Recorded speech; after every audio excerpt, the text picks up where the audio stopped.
मैं CS पटेल बृहन मुंबई महानगर पालिका शिक्षण विभाग वर्चुअल क्लास में आप सबका हार्दिक स्वागत करता हूं। बच्चों, वैश्विक महामारी के चलते इस वर्ष का अध्ययन अध्यापन का कार्यक्रम प्रभावित हो रहा है। ऐसे में हमारी बृहन मुंबई महानगर पालिका ने प्रत्येक विद्यार्थी तक ऑनलाइन टीचिंग पहुंचाने का प्रयास शुरू कर दिया है।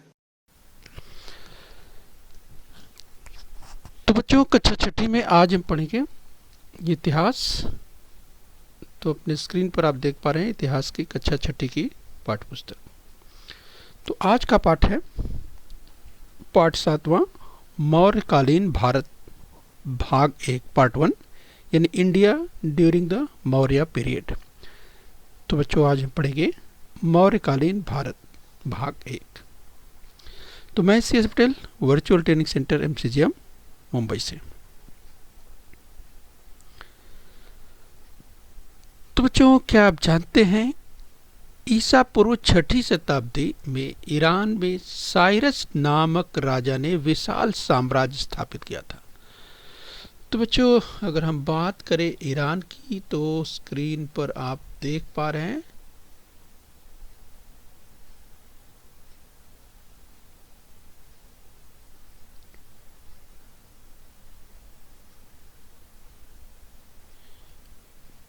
तो बच्चों, यहाँ आप देख पा रहे हैं, अगर ईरान की बात करें, राइट, तो यहाँ यानी ईरान में साइरस नामक राजा ने विशाल साम्राज्य स्थापित किया था।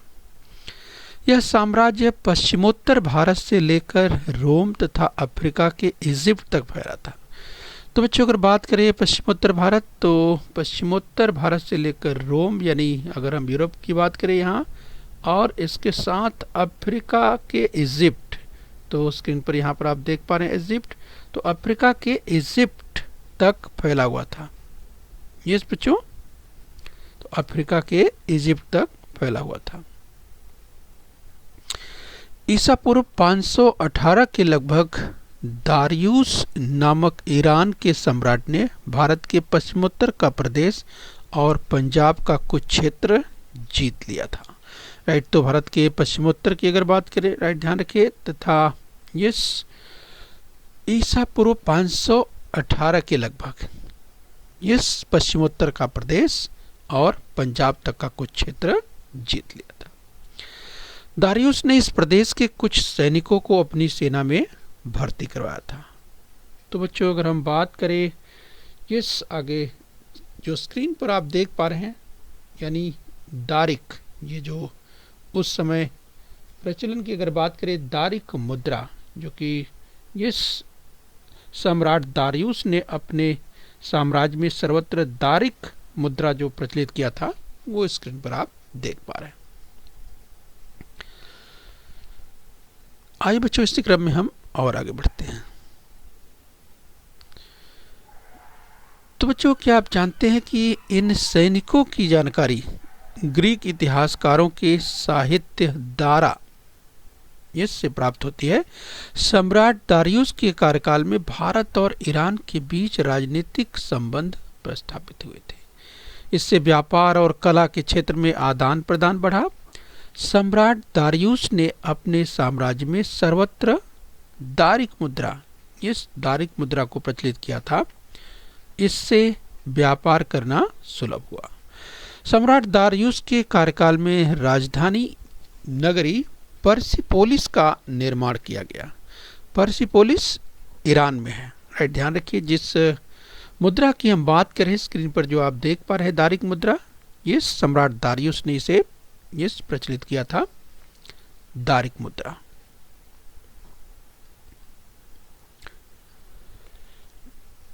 तो बच्चों, यूनानी सम्राट सिकंदर का आक्रमण, द ग्रीक एम्परर अलेक्जेंडर्स इन्वेशन की बात करेंगे। तो बच्चों, यूनानी सम्राट अलेक्जेंडर अर्थात सिकंदर ने ईसा पूर्व 326 में भारत के पश्चिमोत्तर प्रदेश पर आक्रमण किया। इस भारत के पश्चिमोत्तर प्रदेश की अगर बात करें, इस यूनानी सम्राट, तो यूनानी सम्राट अलेक्जेंडर ने भारत के इस पश्चिमोत्तर प्रदेश की अगर बात करें ईसापुर 326 में आक्रमण किया। वह सिंधु नदी लांघ कर तक्षशिला पहुंचा। तो अगर बात करें बच्चों, सिंधु नदी को पार करके तक्षशिला पहुंचा और बच्चों इस मार्ग पर स्थानीय भारतीय राजाओं ने उसके साथ घमासान युद्ध किए। फिर भी वह सिकंदर पंजाब तक पहुंचने में सफल रहा, परंतु इस अभियान में उसके सैनिकों को अपार कष्ट सहने पड़े। इस अभियान की बात करें, सिकंदर पंजाब तक पहुंचने में सफल रहा बच्चों, लेकिन इस अभियान में उसके सैनिकों को अपार कष्ट सहने पड़े। तो स्क्रीन पर सिकंदर द ग्रेट सिकंदर की जब बात होती है, सिकंदर महान की बात होती है, तो यूनानी सम्राट सिकंदर के आक्रमण की हम बात कर रहे हैं। तो बच्चों, भारत के जीते हुए प्रदेशों के प्रबंधन हेतु उसने अर्थात सिकंदर ने यूनानी अधिकारियों को नियुक्त किया और उन्हें सत्रप कहा गया। ध्यान रखिए, हम बात कर रहे हैं सिकंदर के जीते हुए प्रदेशों के प्रबंधन के लिए उसने यूनानी अधिकारियों की नियुक्ति की और उन्हें सत्रप कहा गया। इसके बाद वह लौट गया, परंतु बीच में ही बीच रास्ते में लौटते समय बेबीलोन नामक स्थान पर ईसा पूर्व 323 में उसकी मृत्यु हुई। तो बच्चों, उस बेबीलोन की बात करें तो स्क्रीन पर आप देख सकते हैं बेबीलोन, यहाँ देखिए दिखाई दे रहा है आपको बेबीलोन, जो कि इराक में है। यहाँ पर इराक देखिए लिखा हुआ है, राइट। और देखिए इसकी राजधानी यहाँ बगदाद आप देख पा रहे हैं, और ये बेबीलोन आपको ये सर्कल में दिखाई पड़ रहा है। यहीं पर ईसा पूर्व यानी बिफोर क्राइस्ट की बात करें बच्चों, ईसा पूर्व 323 में ये सिकंदर की मृत्यु हुई, राइट। ध्यान रखिए। तो ये स्थान वर्तमान इराक में है, तो हम बेबीलोन की बात कर रहे हैं। ओके बच्चों, चलिए इसी क्रम में और आगे बढ़ेंगे। सिकंदर के आगमन से भारत और पश्चिमी विश्व के बीच व्यापार बढ़ा। सिकंदर के साथ जो इतिहासकार थे उन्होंने अपने साहित्य द्वारा पश्चिमी विश्व को भारत से परिचित कराया। यूनानी मूर्तिकला का भारतीय कला शैली पर प्रभाव पड़ा, जिससे जिस शैली का निर्माण हुआ उसे गांधार शैली कहते हैं। गांधार शैली कहते हैं। यूनानी राजाओं के सिक्के वैशिष्ट्यपूर्ण होते थे।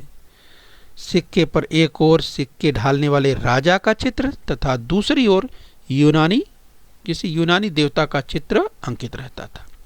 सिक्के पर उस राजा का नाम भी अंकित रहता था। तो बच्चों, हम बात कर रहे हैं सिक्के पर, अगर हम यूनानी राजाओं के सिक्कों की बात करें तो किस तरह से विशेषताओं से भरे होते थे।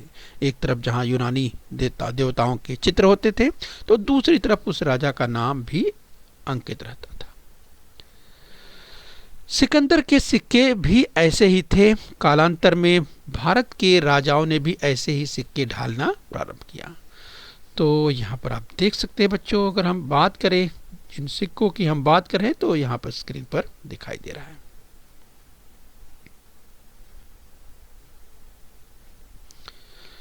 आइए बच्चों, इसी क्रम में हम और आगे बढ़ेंगे और आज हम जानेंगे मौर्य साम्राज्य की बात, द मौर्य एम्पायर की बात करेंगे।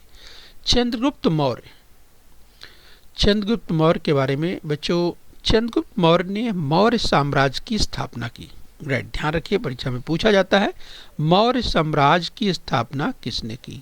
तो मौर्य साम्राज्य की स्थापना चंद्रगुप्त ने की। मगध के नंद राजा धनानंद की अत्याचारी अन्यायी शासन व्यवस्था से लोग त्रस्त हो गए थे। उसको पराजित कर चंद्रगुप्त मौर्य ने ईसा पूर्व लगभग 325 में मगध पर अपनी सत्ता प्रस्थापित की। राइट, 325 उसने अवंती और सौराष्ट्र को जीतकर अपने साम्राज्य को विस्तारित करना शुरू किया। तो बच्चों, हमने कहा कि किस तरह से ये चंद्रगुप्त मौर्य ने अवंती और सौराष्ट्र को जीतकर अपने साम्राज्य को विस्तारित करना प्रारंभ किया। सिकंदर द्वारा नियुक्त सत्रपों के बीच सिकंदर की मृत्यु के बाद सत्ता के लिए परस्पर युद्ध प्रारंभ हो गए। तो सिकंदर द्वारा जो नियुक्त सत्रप थे, ये क्षत्रपों के बीच सिकंदर की मृत्यु के बाद सत्ता के लिए परस्पर युद्ध प्रारंभ हो गए। तो बच्चों इसी क्रम में हम देखने का प्रयास करेंगे। सेल्यूकस निकेटर सिकंदर का सेनापति था। सिकंदर की मृत्यु के बाद वह बेबीलोन का राजा बन बैठा। तो बच्चों एक बार फिर हम आपको दिखाएं, बेबीलोन की जो बात कर रहे हैं देख सकते हैं वो इराक में है और ये यहीं पर सिकंदर की मृत्यु हुई थी। और बच्चों सिकंदर की मृत्यु के बाद बेबीलोन का राजा बन बैठा ये सेल्यूकस निकेटर, जो कि सिकंदर का सेनापति था। उसने पश्चिमोत्तर भारत और पंजाब पर आक्रमण किया। चंद्रगुप्त मौर्य ने उसके आक्रमण का सफलतापूर्वक सामना किया। सेल्यूकस निकेटर को पराजित करने से अफगानिस्तान के काबुल, कंधार, हेरात प्रदेश उसके साम्राज्य में समाविष्ट हुए। ये हम बात कर रहे हैं किस तरह से सेल्यूकस निकेटर को पराजित करने के अफगानिस्तान के काबुल, कंधार, हेरात प्रदेश उसके साम्राज्य में समाविष्ट हो गए। ये चंद्रगुप्त मौर्य की हम बात कर रहे हैं। बच्चों क्या आप जानते हैं जैन परंपरा के अनुसार माना जाता है कि चंद्रगुप्त मौर्य ने जैन धर्म को स्वीकार किया था, ऐसा माना जाता है। तो बच्चों ये हमने इसकी चर्चा की किस तरीके से गुजरात में जूनागढ़ के समीप सम्राट चंद्रगुप्त मौर्य ने सुदर्शन नामक बांध का निर्माण करवाया था और इस जो है इस उल्लेख का शिलालेख पाया जाता है। इसी के साथ ही अगर बात करें मेगास्थनीज सेल्यूकस निकेटर का राजदूत था और उसने चंद्रगुप्त मौर्य के दरबार में जो कि था उसके इंडिका ग्रंथ में लिखित यह जो तत्कालीन लेखन मौर्यकालीन भारत का अध्ययन करने की दृष्टि से महत्वपूर्ण साधन की बात कही जाती है। संस्कृत नाटककार विशाख दत्त ने मुद्रा राक्षस नाटक लिखा है और इस नाटक में धनानंद का संहार कर चंद्रगुप्त मौर्य ने अपनी सत्ता किस प्रकार स्थापित की, इसमें इस कथानक को व्यक्त किया है। और बच्चों इस कथानक में आर्य चाणक्य अर्थात कौटिल्य के योगदान को विशेष महत्व दिया गया है।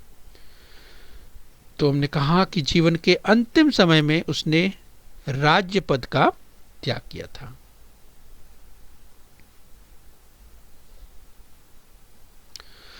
तो बच्चों हम एम्परर सम्राट अशोक की बात करेंगे। तो सम्राट अशोक बाएं स्क्रीन पर आप देख पा रहे हैं बच्चों, जब बात होती है इस चंद्रगुप्त द्वारा राज्य पद का त्याग किए जाने के बाद उसका बेटा बिंदुसार मगध का राजा बना। बिंदुसार की मृत्यु के बाद उसका बेटा अशोक ईसा पूर्व 273 में सत्तासीन हुआ यानी गद्दी पर बैठा। तो बिंदुसार की मृत्यु के बाद उसका बेटा अशोक ईसा पूर्व 273, राइट बच्चों ध्यान रखिए जब ईसा पूर्व की बात होती है यानी बिफोर क्राइस्ट की बात हो रही है, यस ईस्वी सन की जहाँ शुरुआत हुई थी उससे 273 वर्ष और यस पीछे जाना पड़ेगा आपको, यानी वहाँ यस तो सम्राट अशोक यानी अशोक ने 273 ये ईसा पूर्व 273 में मतलब सत्तासीन हुए। सम्राट अशोक की बात हो रही है बिंदुसार की मृत्यु के बाद। राजा बनने से पूर्व उसकी नियुक्ति तक्षशिला और उज्जैनी के राज्यपाल के रूप में की गई थी। राज्यपाल के रूप में कार्य करते समय तक्षशिला में विद्रोह हुआ और अशोक ने इस विद्रोह को सफलतापूर्वक दबाया था। यस यानी सम्राट अशोक को राजा बनाने के पहले राज्यपाल के रूप में नियुक्ति हुई थी तक्षशिला और उज्जैनी की, और किस तरह से अपनी कार्यकुशलता का परिचय दिया था ये अगर हम बात करें सम्राट अशोक की। तो बच्चों मगध का सम्राट पद प्राप्त करने के पश्चात उसने कलिंग पर आक्रमण किया। तो बच्चों अगर कलिंग की बात करें तो यहाँ पर आप देख सकते हैं कलिंग आपको दिखाई दे रहा है। यस कलिंग राज्य का प्रदेश वर्तमान उड़ीसा राज्य में है। ये जो स्क्रीन पर आप देख पा रहे हैं ये कलिंग आपको हम दिखाने का प्रयास कर रहे हैं। तो बच्चों सम्राट अशोक ने कलिंग पर विजय प्राप्त की। तो यहाँ पर आप देख सकते हैं, अगर अशोक के साम्राज्य की बात करें, राइट, तो आप देख सकते हैं सम्राट अशोक, तो सम्राट अशोक का जो साम्राज्य है वो आपको दिखाई दे रहा है, यहाँ पर विस्तृत साम्राज्य आपको दिखाई दे रहा है। ये पूरा मौर्यकालीन भारत आपको दिखाई दे रहा है। इसमें जहाँ पर अशोक के शिलालेख आपको इस संकेत के द्वारा दिखाई दे रहे हैं, इस क्षेत्र में आप देख सकते हैं, उन तमाम स्थानों की बात करें। इसके अलावा अशोक के स्तंभ की बात करें, उसे भी एक अलग चिन्ह के द्वारा दिखाया गया है। भारत की वर्तमान अंतर्राष्ट्रीय सीमाओं की बात करें, वो आप देख पा रहे हैं, और भारत की वर्तमान अंतर्राष्ट्रीय सीमा तथा आधुनिक शहर को आप देख पा रहे हैं इस मानचित्र में, जिसमें मौर्यकालीन भारत, जो कि आप देखिए थोड़ा डार्क करके जो दिखाया गया है, वो क्षेत्र पूरा आपको दिखाई दे रहा है, जो कि मौर्यकालीन भारत के रूप में देख सकते हैं। तो आइए बच्चों, यहाँ पर जिसकी हम बात कर रहे थे, मौर्यकालीन भारत की बात कर रहे हैं, तो यहाँ पर आप देखिए बच्चों, जब पश्चिमोत्तर भारत की हम बात कर रहे थे, तो यहाँ पर आप ध्यान रखिए, ये पश्चिमोत्तर भारत जिसकी हम बात कर रहे हैं, ये पश्चिमोत्तर भारत, यही वो स्थान था, राइट। आप देख सकते हैं, चाहे हिंदकुश की बात करें, और बच्चों जिस तक्षशिला की बात कर रहे थे, तो राइट ध्यान दीजिए, यहाँ पर देख सकते हैं तक्षशिला, तो ध्यान रखिए, परीक्षा में पूछा जा सकता है तक्षशिला ये। और जिस सिंधु नदी की बात करें, तो देखिए सिंधु नदी अपनी तमाम सहायक नदियों के साथ किस तरह से ये बह रही है, ये सिंधु नदी इस तरफ से बहती हुई, यहाँ देखिए इस तरह से बहती हुई ये आगे अरब सागर की ओर जाकर के मिल जाती है, राइट। तो ये पूरा जो क्षेत्र आप देख पा रहे हैं, जो अगर बात करें तो मौर्यकालीन भारत को आप देख पा रहे हैं। जिस कलिंग की हम बात कर रहे थे, ये आप देख सकते हैं कलिंग, जो कि वर्तमान समय में उड़ीसा राज्य में है। तो बच्चों ध्यान रखिए, इसे पूछा जा सकता है।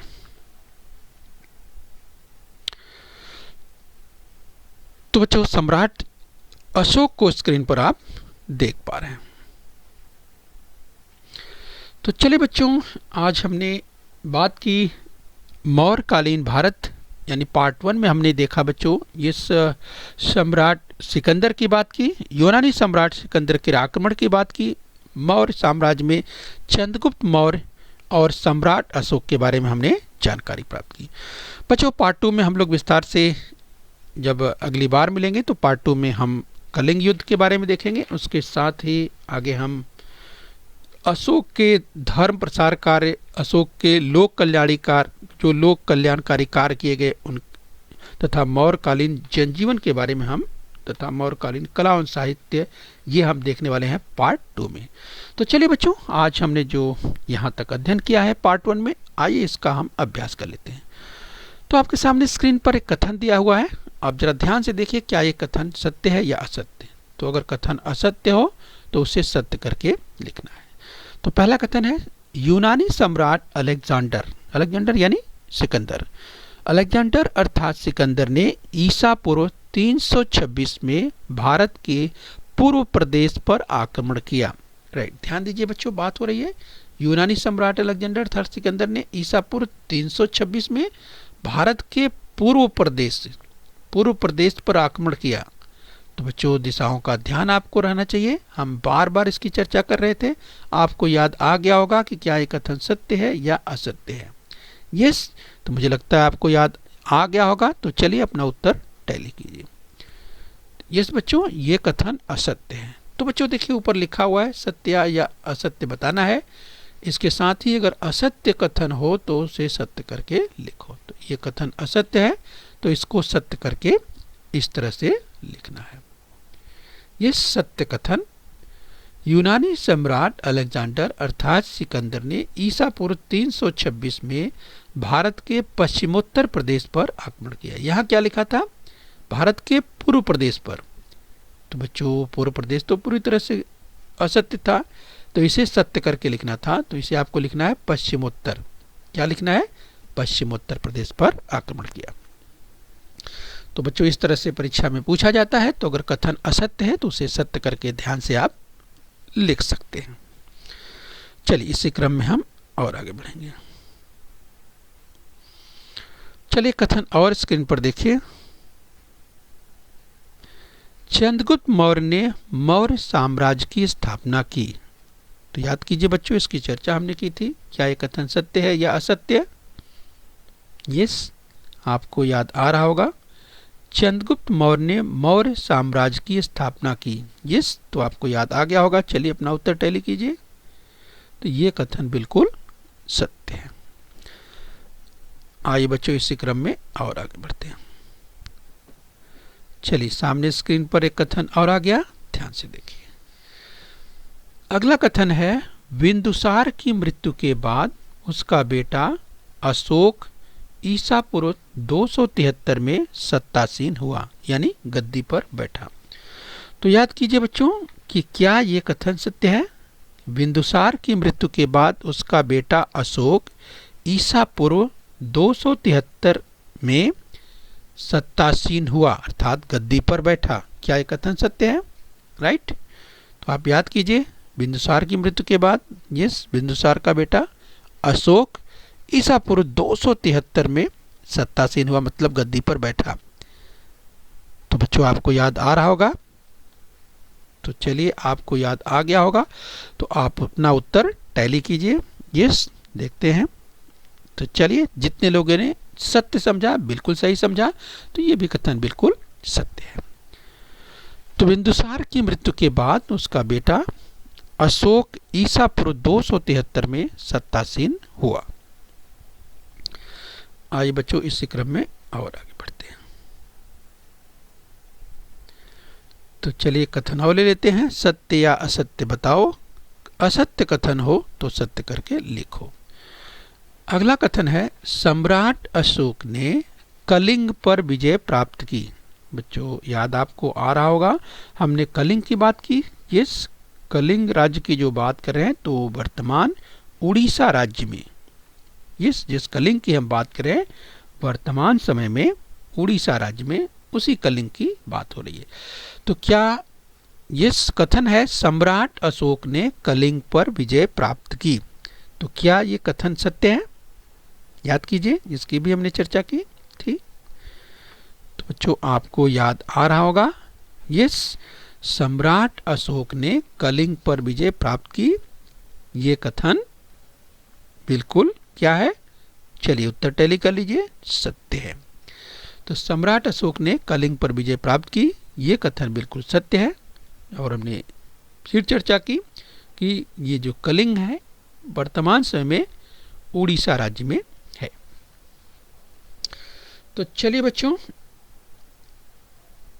हम उम्मीद करते हैं कि आपने मौर्यकालीन भारत में पार्ट 1 में यहाँ तक समझ लिया है। और बच्चों खूब मेहनत से पढ़ना है और अपने स्वास्थ्य का ध्यान रखना है। बच्चों बृहन मुंबई महानगर पालिका के इस चैनल को सब्सक्राइब कर लेना है और बच्चों खूब मेहनत से पढ़ाई करना है। ठीक है बच्चों, तो हम उम्मीद करते हैं बच्चों यहाँ तक आज आपने इस पाठ को अच्छी तरह समझ लिया है। आगे फिर मिलेंगे। ओके बच्चों। बृहन मुंबई महानगर पालिका के इस चैनल को सब्सक्राइब कर लीजिए और बेल आइकन प्रेस कर लीजिए। तो बच्चों हम उम्मीद करते हैं यहाँ तक आपने समझ लिया है। आगे फिर मिलेंगे। आज के लिए इतना ही। Thank you very much.